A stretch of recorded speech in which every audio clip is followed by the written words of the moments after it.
જય સોમનાથ મિત્રો, તો આપણે પોક બધા ખાતા હોય. સુરતમાં આપણે રાંધેર પોક મળે છે.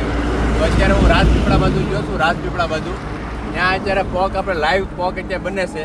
તો કેવી રીતના બને ને, જુવારના ભોથા હોય એને આવી રીતના ભઠ્ઠો હોય ને, ભઠ્ઠો એની અંદર આ રીતના રેતીની અંદર આ કપસી હોય અલગ જાતની, એને ગરમ કરીને આની અંદર નાખે છે આવી રીતના. પછી આને ફેરવતું રહેવાનું. પછી આવી રીતના જગ્યા કરીને અને આવી રીતના પાછું માથે ઢાંકી દેવાનું.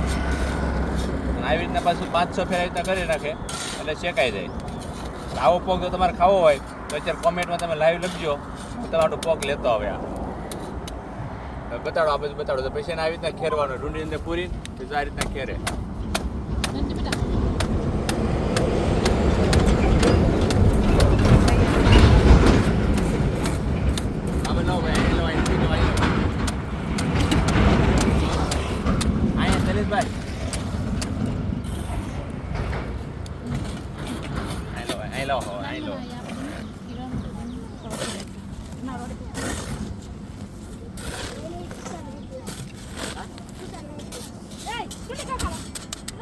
આવી રીતના પોક બનતો હોય તો આ બહુ મહેનત લાગે. હાથ તો અહીંથી બળવા મળ્યા એટલા ગરમ લાગે.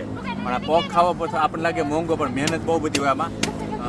તો આ પોક છે ને 400 રૂપિયાનો 500 ગ્રામ મળે, 800 રૂપિયાનો કિલો છે. પણ તાજો ને લાઈવ સરસ મજાનો પોક છે. આ બહુ ગરમ હોય. તો આ અત્યારે શેકાઈ ગયો. આ શેકાઈ ગયું ભાઈ? તો આ શેકી નાખ્યું મેં, બરાબર. બસ પોક ચાલો હવે તો જો અંદર નાખો.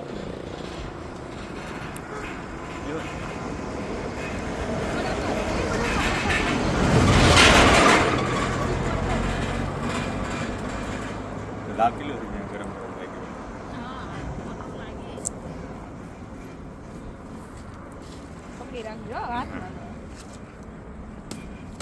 આવી રીતના મારવાનું.